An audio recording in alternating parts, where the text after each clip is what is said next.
Hi guys, it's Angie Tonini-Rogers here, and I am here to talk with you today for a few minutes about forgiveness. And you're thinking forgiveness, what the heck? But um, really, forgiveness has a lot to do with your success in everything that you do and every relationship that you have. So I'm just going to take probably 10 to 12 minutes or so and go over a few points that I really think will be helpful for some of you guys. I've worked a lot on this, and of course continue to work on this every day as I have every interaction. But I think it's really important, and I just wanted to share this with you guys. So some of the stuff that I've used, of course, is the Bible. So I'll quote a few things from the Bible. But The Love Dare from Stephen and Alex Kendrick, and Satan, You Can't Have My Marriage by Iris Delgado. And I came up with this. I talked actually about this stuff during a Titus 2 tea that I had with my sister-in-law who was going to get married, and she and some other ladies that had been married for a while got together and talked about some different topics, and my topic was forgiveness and reconciliation appropriately. So first, again, just 10 to 12 minutes, and I'm just going to go over a few points. The first thing I'm having you do is just kind of really think about and try to get you to think about where you are with this, and who it is that you need to think about when you think about forgiveness and needing to reconcile. So first, I want you to imagine, and I want you to imagine that you're in a cold, dark, damp place, and you can barely see around you. You can hear moaning and groaning. And as you look around, you're trying to see where you are and where you found yourself, and where the moaning and groaning is coming from. You begin to make out some figures, and you suddenly realize that you're surrounded by some people, but they are not able to get to you. They're all blocked off, and you're surrounded by jail cells. In each cell, there is a person, and these people are people that you know. Some of them are family members. Some of them are who might have been friends once. You realize that you're in a prison, surrounded by all of those who have hurt you in your past. Look at their faces and look into their eyes. Who is it? What do you see in their eyes? Think about what you are feeling right now and what they might be feeling too. As you start to feel that and you think about that, who it is you're looking at, what it is that they've done, and what it is that you've done, you start to see a light start to creep onto the floor until it hits your feet. You follow the light and you follow it up, and you see that Jesus is standing there in all of his glory, standing there. And as you look into his eyes, you realize that the light is continuing to grow and fill up the space that you're in. As you look into his eyes, and he peers into yours, he outstretches his hand, and you look down to see in it is a key. As you look into his eyes, you feel the cold air piercing your lungs, as the hurt and pain you hold so closely to your heart makes it hard to breathe. You feel like you're suffocating. You start to see your breath in the air. You reach out for his hand, and the pain decreases some, but suddenly you look back at all of those faces surrounding you, and you quickly remember the pain and the hurt, and you snatch your hand back and try to run away, as it's just all too painful, it's all too hard, and you're just not ready. As you run away from Jesus, you're smacked in the face by your own cell door. You are also a prisoner, being held at maximum security. There's no way out unless you go through Jesus and use his key. But you're not ready. You can't do it. It's too painful. You can think of all the excuses on why. The light dims and starts to creep away from your feet and away from your cell, and soon you're left there in the dark, cold, damp area, and it's just you and your prisoners. That comes from The Love Dare. So think about that, and think about how that makes you feel, and think about who it is that you're in those prison cells with. So first, I want to talk about forgiving yourself. Basically, in order to talk about forgiveness, you have to first reflect on where you stand with yourself. The reality is you can't move on, you can't move forward with forgiving others wholeheartedly until you have been able to recognize what it is you need to forgive yourself for. You have your own perceived shortcomings. You have past actions, hastily used words. You have all of these things that you've done and said, and you have a really hard time thinking about those things and forgiving yourself for that. It's well known that hurting people hurt people. So if you're hurting, you're gonna hurt others. It's just kind of a fact. As a wife and mother myself, a nurse, a manager, a leader of people, I know that I can't be as effective in those roles if I'm not healthy or if I'm not taking the steps to care for myself. And that includes my physical well-being, emotional well-being, and my spiritual well-being. It includes knowing what damage I have caused in relationships with others, and I have to work to forgive myself for those. Then, once I'm able to do that, I can ask for forgiveness and finally then forgive them wholeheartedly. So, and as women, we're very often guilty of not being able to take care of ourselves or choosing not to forgive ourselves. We're expected to be everything to everybody. We're caretakers. We're on the go. We have to fix this and mend that and serve here and serve there. And we neglect to take care of ourselves. And as women too, we're difficult on each other. And so, I think a lot of that has to do with the fact that we are not happy with ourselves. We're not confident in who we are, and we're not able to forgive ourselves for our perceived shortcomings. And the thing is that the longer we take to forgive ourselves and to be confident in who we are, then the more apt we are to reacting explosively and being dismissive and avoidant in our behaviors towards our loved ones and towards others. And behaviors rooted in these things, and that behaviors that are explosive and dismissive and avoidant, they're rooted in anger, and then we start to resent. And it just kind of becomes a normal response because that's what we're perceiving that we get. And a lot of times it's because we're from a place where we've not been able to forgive ourselves. So when we are in relationships or have interactions with people, we perceive those kinds of things that make us then respond in ways that are explosive or avoidant or resentful and that kind of thing. So as a result, most of the time, the people that are closest to us are the ones that get hurt the most. Our children, our husbands, our coworkers, our friends, etc. So the process of releasing forgiveness really doesn't start with the other person, whoever that may be. It starts with you. You have to be able to forgive yourself first.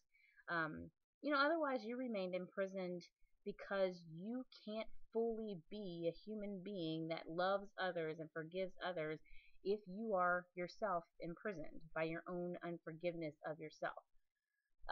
So basically here it is. We are where we are. We have said and done what we have said and done. There's nothing we can do to take that back. We can just learn from it and use it to,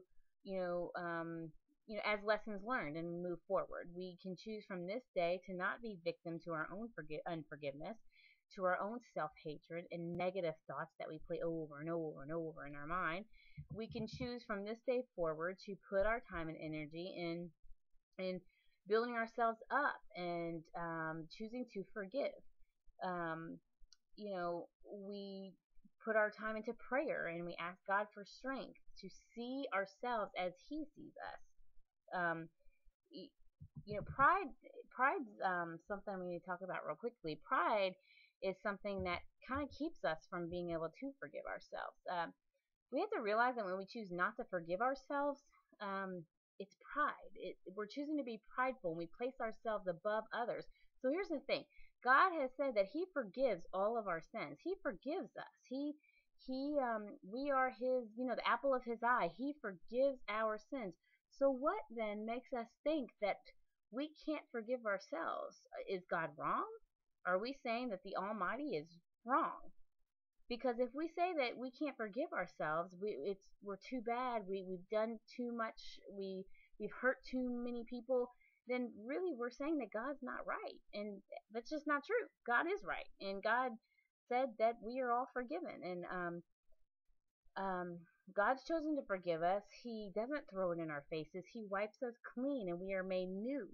And we're forgiven. So something from Satan You Can't Have My Marriage says, are we somehow more intuitive, wiser, more insightful, more careful than others, and therefore without excuse and unforgivable? when we reject the forgiveness extended to us by God and others, and when we refuse to forgive ourselves, what we're doing is setting ourselves above others and above God, and that's prideful. That's in Proverbs 16:18. Um, it it will lead to us falling. Unforgiveness of oneself will bring self-destruction, and it will make us fall in every relationship. So you have to realize that God is right, God forgives, and therefore we have to forgive ourselves. So we start with ourselves. Now, once we've been able to forgive ourselves, then we can start to forgive others. Romans 2:1 says, when you judge another, you condemn yourself, since you, the judge, do the same things. So again, this is really important and really difficult. You got to look at personal accountability and personal responsibility. When you think about other sins against you, turn it around and think about what you did or said in that relationship that may have caused or may have had a role in the way that you were treated by that person. And here's the thing, even if that you didn't do anything wrong in that situation, you still can't control what that person does or says. So you might as well look back at yourself and take personal responsibility on what you could have done differently.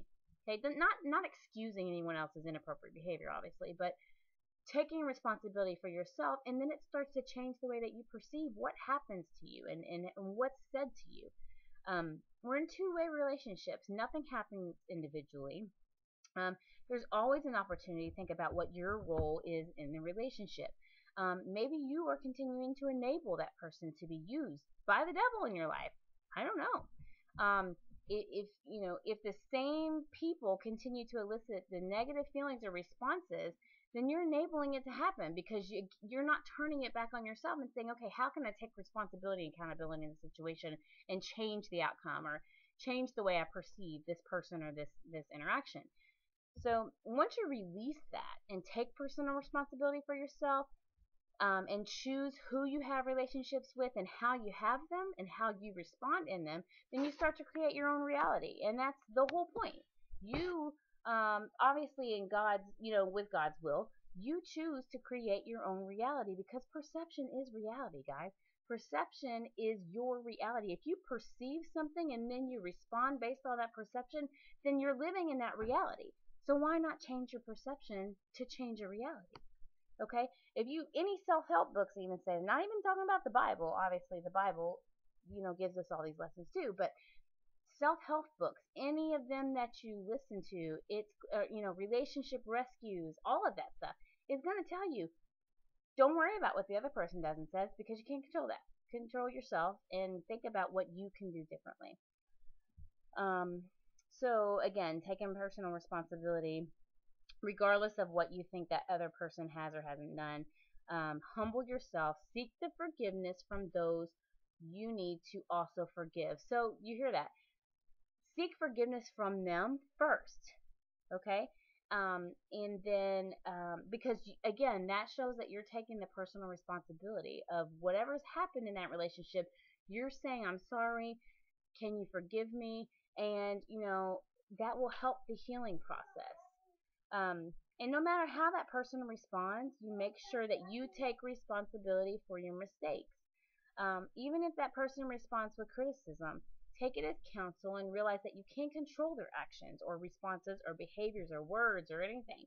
You can only control yours. And so admitting your mistakes sincerely and truthfully, asking for forgiveness, and accepting the response you get in return is the first step of releasing the unforgiveness. Understand that when you choose to forgive, not only do you free the other person and hand their trespasses to God, because let's remember, God is the one that's supposed to deal with people's trespasses against you. You free yourself. So you free them from that, harboring all that negative stuff to them, but you free yourself. You become free from having to hold the pressure of enforcing punishment for those sins or for those, transgressions against you. You release that anger and resentment because you have faith that God will deal with that. God will address those actions. You don't have to hold the hammer of judgment. You don't have to, deal out any consequences. You don't have to worry about it. No guilt or shame and once you release that, you don't have to worry about those kinds of things coming back up and attacking you during a situation that you did not expect. You're set free and you don't retain the sins of anyone else as your own any longer once you've handed over. So that's really important. Once you release it, and you release it because it's not yours to keep. It's his. So don't underestimate the need to forgive others in your past, as past relationships that have been damaged will continue to haunt you in your future relationships and in your marriage, and specifically talking about marriages in this conversation where I talked to others about this. Unresolved pain related to parental or other past meaningful relationships can have a huge negative impact in the ability to maintain loving relationships with your spouse. If you choose not to resolve those issues, 1 John 2:9 says, anyone who says, I am the light, but hates his brother or sister is still in darkness. Okay? So, again, you can't be in the light if you are still in darkness, which is in unforgiveness. Forgiveness and reconciliation are only ways to initiate healing. You got to ask God for the help. You speak blessings into your life and theirs. You have to read scripture every day, obviously. You have to be in prayer every day and ask for the strength. Obviously, I believe that God is there to help give me the strength that I need to go on every day and to do the right things. You have to declare out loud every day that you're chosen and justified, redeemed, free from all condemnation. And you have to stop spending your time on stuff you can't control. Give it up. Give it up to Him. He can control it. You can't, nor do you need to. It's not your job to control. You can only control what you do and say. So you choose to forgive yourself and others. You speak positive words over yourself and over others.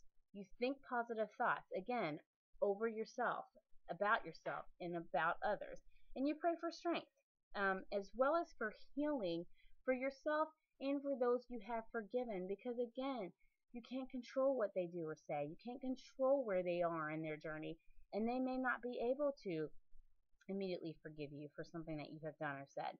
And so you pray for their healing as they move forward. In closing, again, I want you to think about that situation where you're in those prison cells, the dark, cold, damp prison cells, surrounded by all those people that you need to forgive, and you remember their faces, you think about their transgressions.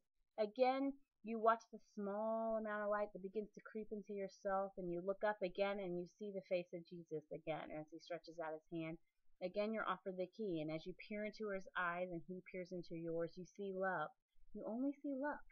You understand what He needs to do, and you understand what He needs you to do, and you know why. You understand it. You look at the key and see that's connected to a chain, and He tells you to take that key, place it over your neck so that the key lies right over your heart. And as you hold that key as close as you can and as tight as you can, you look towards those locked cells and you place the key in the lock, and the cell doors swing open and flashes of light rush through those cells, and the cages vanish like the wind. They're free. Those people that you have set free are free. They're set free from your heavy-hearted condemnation. You understand releasing them doesn't absolve anyone of blame or wrongdoing. It just clears you of having to punish them. It clears you. It gives it up. You're saving yourself from scripting any more arguments. It's no longer about winning. It's about letting go. As the prisoners rush out, you realize the light is so bright that darkness could never again overcome this space, unless you choose to no longer protect that key that lies over your heart right now. So as you hold that key, you feel the weight lifted from your shoulders, and the air that was once stale, damp, and piercing to your lungs has grown warm. It's fresh. It's clean. You can breathe freely. You feel it go through your whole body. You realize that this feeling can only come from love, and it's peace. Your prisoners are set free. And you realize as you look around that you are free. You're free from the unforgiveness. So how does that make you feel when you think about you're free from having to, again, keep those judgments against other people or hold the consequences in your purse or your pocket for whenever that person comes back to you and you're ready to slap them with it? You don't have it anymore. You're completely free. Okay? So healing and deliverance comes from knowing God. That's what I believe. Forgiveness and reconciliation is necessary in order to have a successful marriage, a successful relationship, a successful business, whatever you want to apply it to. You spend the time and energy to be positive, speak positively, think positively, and pray positive prayers. Allow the river of living water to flow through you and around you. You're no longer a victim to unforgiveness. Release yourself, release others from the shackles of unforgiveness. Choose to be responsible and deliberate in loving and forgiving your spouse or your other person in that relationship or in the future when people hurt you. Remember that taking responsibility for yourself will help to free and encourage others to do the same. That's really important.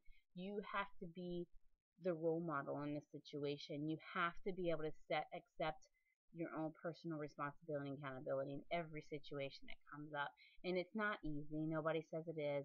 It's something that you work on every single day through every interaction that you have, but you work on it nevertheless. And one other thing I want you to remember, the best way to get the last word in an argument is to apologize. That's it, to apologize. The best way to get the last word in an argument is to apologize. So remember that. One other thing just about marriages, great marriages are not created by people who never hurt each other. They're created by people who choose to keep no record of wrongs. That's 1 Corinthians 13:5. So keep no records of wrongs and apologize. Accept responsibility. And that's all I have for you today. So hopefully this was helpful for someone. And I know as I talked to the ladies that were in this room when I was doing this, I was preaching to myself too, because everybody needs a little preaching every now and then to get yourself back to where you should be and get yourself pumped up, and just remember what it is we're supposed to do on a daily basis. So thank you guys for listening. Again, this is Angie T. Rogers, and I will see you again soon. Have a great day. And remember to smile, because it's contagious and it'll help everybody feel better. Have a good day.